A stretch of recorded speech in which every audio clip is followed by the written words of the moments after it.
Dear children, accountancy ക്ലാസ്സിലേക്ക് ഏവർക്കും ഹൃദ്യമായ സ്വാഗതം. ഇന്നത്തെ ക്ലാസ്സിൽ KGC നാൻഡ് ടെക്സ്റ്റിലെ പേജ് നമ്പർ 11.20 ഇല്ലസ്ട്രേഷൻ 6 ചെയ്യുന്നത് എങ്ങനെയാണെന്ന് നോക്കാം. ആദ്യം നമുക്ക് ഈ ചോദ്യം ഒന്ന് വായിച്ച് മനസ്സിലാക്കിയെടുക്കാം. The following was the position of Mr. Jain as on 31st December 2012. 2012 December 31 mister ജെയിൻ്റെ ഫിനാൻഷ്യൽ പൊസിഷനാണ് ഇവിടെ തന്നിരിക്കുന്നത്. അതായത് balance sheet as on 31st December 2012. ഇപ്പോൾ ലയബിലിറ്റീസ് ആയിട്ട് ക്രെഡിറ്റേഴ്സ് ഉണ്ട്, ക്യാപിറ്റൽ ഉണ്ട്, അസറ്റ്സ് ആയിട്ട് ക്യാഷ് ഉണ്ട്, ഡെറ്റേഴ്സ് ഉണ്ട്, സ്റ്റോക്ക് ഉണ്ട്, ഫർണിച്ചർ ഉണ്ട്. Next, the following were the cash transactions of Mr. Jain during the year 2013.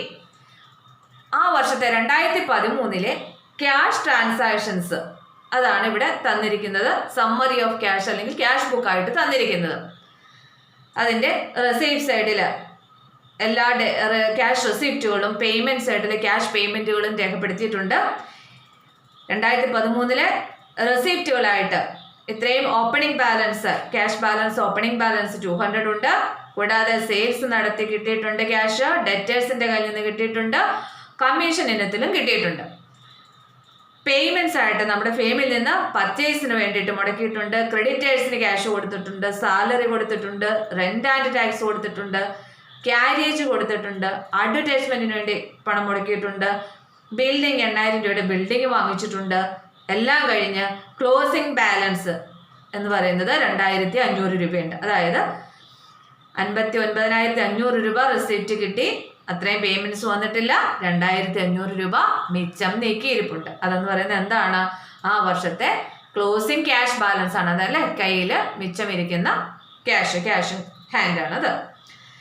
On 31st December 2013, the trader had stock in trade rupees 4,100. 31/12/2013. അതെന്ന് പറയുന്നത് 2013 അവസാനിക്കുന്ന ഡേറ്റ്, അതായത് ക്ലോസിങ്ങിലെ ലിസ്റ്റാണ് ഇവിടെ തന്നിരിക്കുന്നത്. ആ ദിവസം ആ സ്ഥാപനത്തിലെ സ്റ്റോക്ക് ഇൻ ട്രേഡ്, അതായത് ക്ലോസിംഗ് സ്റ്റോക്ക് എന്ന് പറയുന്നത് 4200 ഉണ്ട്. ഡെറ്റേഴ്സിൻ്റെ ക്ലോസിംഗ് ബാലൻസ് വന്ന് 3200 ആണ്. ക്രെഡിറ്റേഴ്സ് 2200. അപ്പോൾ ഇതെല്ലാം ക്ലോസിംഗ് ബാലൻസുകളാണ്. കൂടാതെ സാലറീസ് ഔട്ട്സ്റ്റാൻഡിങ് എമൗണ്ട് ടു ₹200. എന്താ ഇതിൻ്റെ അർത്ഥം? 200 രൂപ സാലറി ഇനത്തിൽ ഇനിയും കൊടുക്കാൻ കിടപ്പുണ്ട്. കൊടുത്ത തുക ഇവിടെ കിടപ്പുണ്ട് 3000 ആണ്. അതിൻ്റെ കൂടെ ഇനിയും ഒരു 200 രൂപയും കൂടി കൊടുക്കാനുണ്ട്. അപ്പോൾ ഇവിടെ ഒരു സ്റ്റാർ മാർക്ക് ഇട്ട് കൊടുക്കുക. അപ്പോൾ നമ്മൾ എമൗണ്ട് എഴുതുമ്പോൾ 300 മാത്രം എഴുതിയാൽ പോരാ, ഈ ഔട്ട്സ്റ്റാൻഡിങ് എമൗണ്ടും കൂടി എന്ത് ചെയ്യണം? ആഡ് ചെയ്ത് എഴുതണം. And commission received in advance amount to ₹100. Commission ആണെങ്കിൽ കമ്മീഷൻ ഇനത്തിൽ 1300 രൂപ കിട്ടിയിട്ടുണ്ട്. അതിൽ 100 രൂപ അഡ്വാൻസ് കിട്ടിയിരിക്കുന്നതാണ് അല്ലേ. അപ്പോൾ അഡ്വാൻസ് കിട്ടിയിരിക്കുന്നതെന്ന് പറഞ്ഞാൽ ഈ വർഷത്തെ അല്ല. അപ്പോൾ അത് നമ്മൾ എന്ത് ചെയ്യേണ്ടതാണ്? ലെസ് ചെയ്യേണ്ട ഐറ്റമാണ് അല്ലേ. അപ്പോൾ ഇവിടെ കമ്മീഷൻ്റെ ഇവിടെ ഒരു സ്റ്റാർ മാർക്ക് കൊടുക്കുക. എമൗണ്ട് എഴുതുമ്പോൾ 1300 നിന്ന് ഈ 100 കുറച്ചിട്ടുള്ള എമൗണ്ട് വേണം എഴുതാനായിട്ട്. Next, depreciation at the rate 10% is required on furniture and building. ഫർണിച്ചറിനും ബിൽഡിങ്ങിനും 10% ഡിപ്രീസിയേഷൻ പ്രൊവൈഡ് ചെയ്യാനും പറയുന്നുണ്ട്.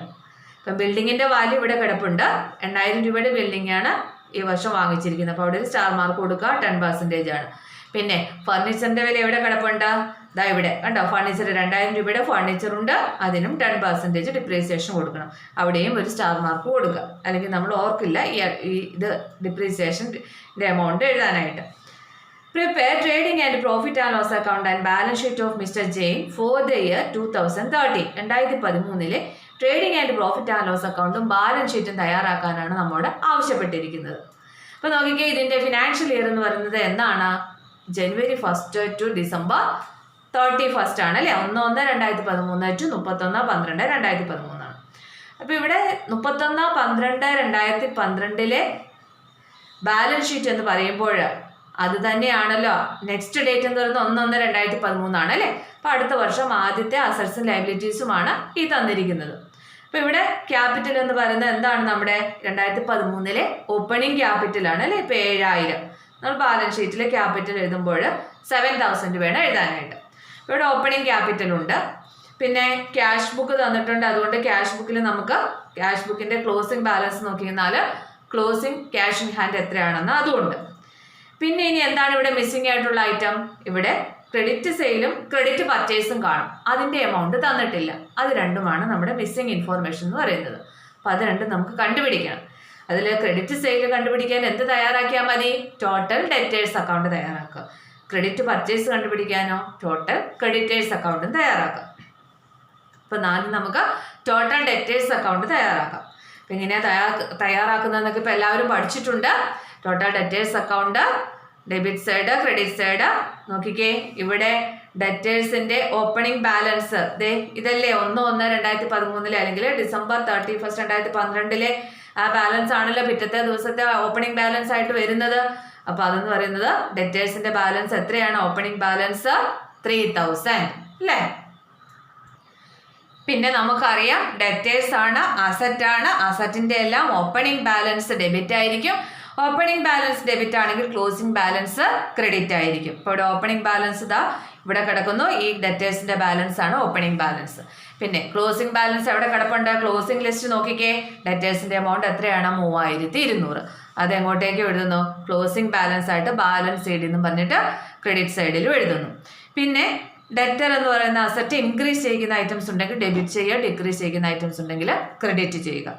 അപ്പോൾ ഇവിടെ ഡെറ്റേഴ്സിന്റെ കയ്യിൽ നിന്ന് എമൗണ്ട് ക്യാഷ് കിട്ടിയിട്ടുണ്ട്. കണ്ടോ? എവിടെ നോക്കണം? ക്യാഷ് ബുക്കിലേക്ക് നോക്കിക്കേ. ഇവിടെ റെസീപ്റ്റ് സൈഡിൽ ഡെറ്റേഴ്സ് എത്ര രൂപ തന്നിട്ടുണ്ട്? 30,000 രൂപ തന്നിട്ടുണ്ട്. 30,000 രൂപ ഡെറ്റേഴ്സ് തരുമ്പോൾ ഡെറ്റർ എന്ന് പറയുന്ന അസറ്റ് അത്രയും തുകയ്ക്ക് എന്ത് ചെയ്യുന്നു? ഡിക്രീസ് ചെയ്യുന്നു. അതുകൊണ്ട് ക്യാഷ് കിട്ടിയപ്പോൾ ഡെറ്റേഴ്സ് അക്കൗണ്ടിന്റെ ക്രെഡിറ്റ് സൈഡിൽ 30,000 രേഖപ്പെടുത്തുന്നു. വേറെ ഒന്നുമില്ല. ദെൻ ടോട്ടൽ ചെയ്യുക, ബാലൻസ് ചെയ്യുക. ബാലൻസ് ചെയ്യുമ്പോൾ കിട്ടുന്ന ഫിഗർ എന്ന് പറയുന്നത് എന്തായിരിക്കും? Credit sale. Next total creditors account തയ്യാറാക്കുക. ക്രെഡിറ്റേഴ്സ് അക്കൗണ്ട് എന്ന് പറയുമ്പോൾ നമുക്കറിയാം ലയബിലിറ്റി ആണ്. ലയബിലിറ്റിയുടെ ഓപ്പണിംഗ് ബാലൻസ് ക്രെഡിറ്റും ക്ലോസിംഗ് ബാലൻസ് ഡെബിറ്റും ആയിരിക്കും. എവിടെ കിടക്കുന്നു ഈ ഓപ്പണിംഗ് ബാലൻസ് വരുന്നത്? നോക്കുക, ഇവിടെ കണ്ടോ? ക്രെഡിറ്റേഴ്സ് എത്രയുണ്ട്? 2200 അല്ലേ? അപ്പൊ ഇത്രയുമാണ് നമ്മുടെ ഓപ്പണിങ്ങിലുള്ള ആ വർഷം ആദ്യത്തെ അസറ്റ്സും ലയബിലിറ്റീസുമാണ് കിടക്കുന്നത്. അപ്പൊ 2200 ആണ് ഓപ്പണിംഗ് ബാലൻസ്. ആ ബാലൻസ് ആണ് ക്രെഡിറ്റ് സൈഡിൽ ബാലൻസ് ബ്രോട്ട് ഡൗൺ എന്ന് പറഞ്ഞിട്ട് 2200 എഴുതിയിരിക്കുന്നു. ഇനി ക്ലോസിംഗ് ബാലൻസ് എവിടെയുണ്ട്? ക്ലോസിംഗ് ലിസ്റ്റ് നോക്കിക്കേ, കണ്ടോ? ക്രെഡിറ്റേഴ്സ് ₹2000, 2000 രൂപയുടെയാണ് ക്രെഡിറ്റേഴ്സിന്റെ ക്ലോസിംഗ് ബാലൻസ് എന്ന് പറയുന്നത്. അപ്പോൾ അത് ഡെബിറ്റ് സൈഡിലേക്ക് എഴുതിയിരിക്കുന്നു. ഇനി എന്താണ് ചെയ്യേണ്ടത്? ക്രെഡിറ്റർ എന്ന് പറയുന്ന ലയബിലിറ്റി ഇൻക്രീസ് ചെയ്യുന്ന ഐറ്റംസ് ക്രെഡിറ്റ് സൈഡിലും ഡിക്രീസ് ചെയ്യുന്ന ഐറ്റംസ് ഡെബിറ്റ് സൈഡിലും.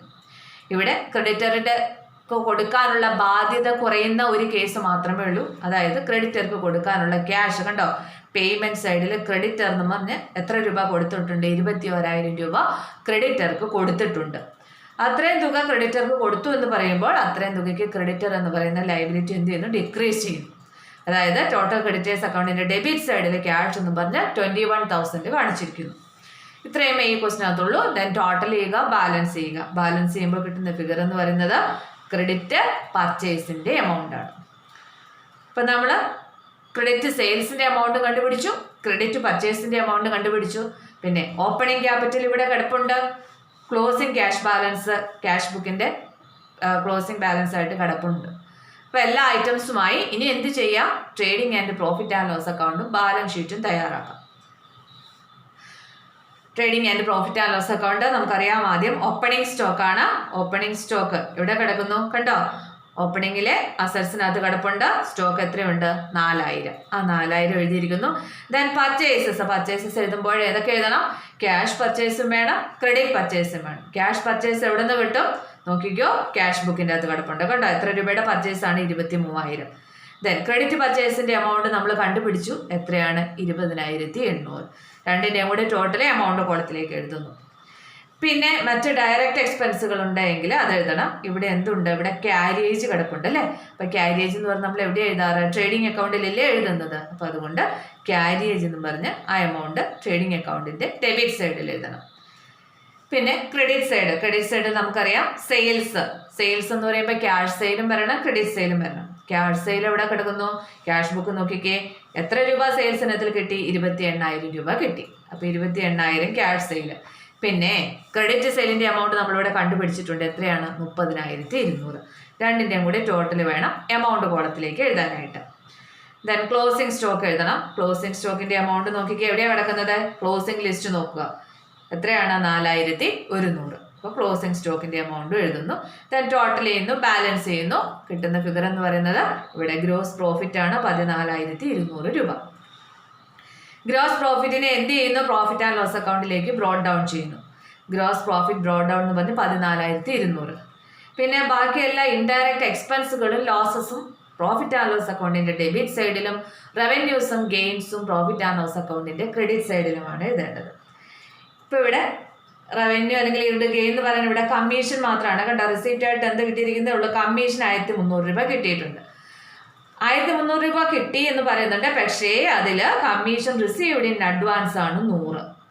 അത് അടുത്ത വർഷത്തെ നമുക്ക് അഡ്വാൻസ് കിട്ടിയിരിക്കുന്നതാണ്, അത് ഈ വർഷത്തെ അല്ല. അപ്പോൾ എന്ത് ചെയ്യണം? ഈ അഡ്വാൻസ് കിട്ടിയിരിക്കുന്ന എമൗണ്ട് ഡിഡക്റ്റ് ചെയ്യണം അല്ലേ.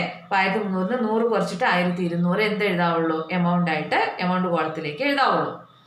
പിന്നെ ബാക്കിയുള്ള എക്സ്പെൻസുകൾ അല്ലെങ്കിൽ ലോസസ് നമുക്ക് സാലറീസ് ഉണ്ട്. സാലറി എഴുതുമ്പോഴും ശ്രദ്ധിക്കണം, എന്താണ്?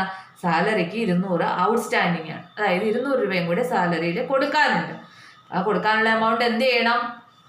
ഓൾറെഡി കൊടുത്തിരിക്കുന്ന 3000, അതിൻ്റെ കൂടെ ഇനി കൊടുക്കാനുള്ള 200 കൂടെ ചേർത്ത് 3200 വേണം എമൗണ്ട് കോളത്തിലേക്ക് എഴുതാനായിട്ട്. പിന്നെ റെന്റ് ആൻഡ് ടാക്സസ് ഉണ്ട് 300, അത് എഴുതണം. 1500 ആണ്, 1500 അങ്ങോട്ട് എഴുതണം. പിന്നെ ക്യാരേജ് നമ്മൾ ട്രേഡിംഗ് അക്കൗണ്ടിൽ എഴുതി. അഡ്വർടൈസ്മെന്റിന് വേണ്ടിയിട്ട് ഒരു 200 രൂപ മുടക്കിയിട്ടുണ്ട്, അതും പ്രോഫിറ്റ് ആൻഡ് ലോസ് അക്കൗണ്ടിൽ ഡെബിറ്റ് ചെയ്യണം. പിന്നെ ഡിപ്രീസിയേഷൻ ഉണ്ട്, ബിൽഡിങ്ങിനും ഫർണിച്ചറിനും, അത് കാൽക്കുലേറ്റ് ചെയ്യണം. ഡിപ്രീസിയേഷൻ്റെ റേറ്റ് പറഞ്ഞിട്ടുണ്ട്, എത്രയാണ്? 10% ആണ് കേട്ടോ, 10% ആണ്. ഫർണിച്ചറിൻ്റെ വാല്യൂ എന്ന് പറയുന്നത് അതെ ഇവിടെ കിടപ്പുണ്ട്, എത്രയാണ്? 2000 ആണ്. അപ്പോൾ 2000 × 10/100 200. ബിൽഡിങ്ങിൻ്റെ വാല്യൂ എന്ന് പറയുന്നത് 8000 ആണ്. അപ്പോൾ 8000 × 10/100 800. അപ്പോൾ രണ്ടും കൂടെ ചേർത്ത് ഡിപ്രീസിയേഷൻ എന്ന് പറയുന്നത് 1000 വരും. അപ്പോൾ ഇത്രയും ഐറ്റംസ് ആണ് പ്രോഫിറ്റ് ആൻഡ് ലോസ് അക്കൗണ്ടിൻ്റെ ഡെബിറ്റ് സൈഡിൽ എഴുതാനുള്ളത്.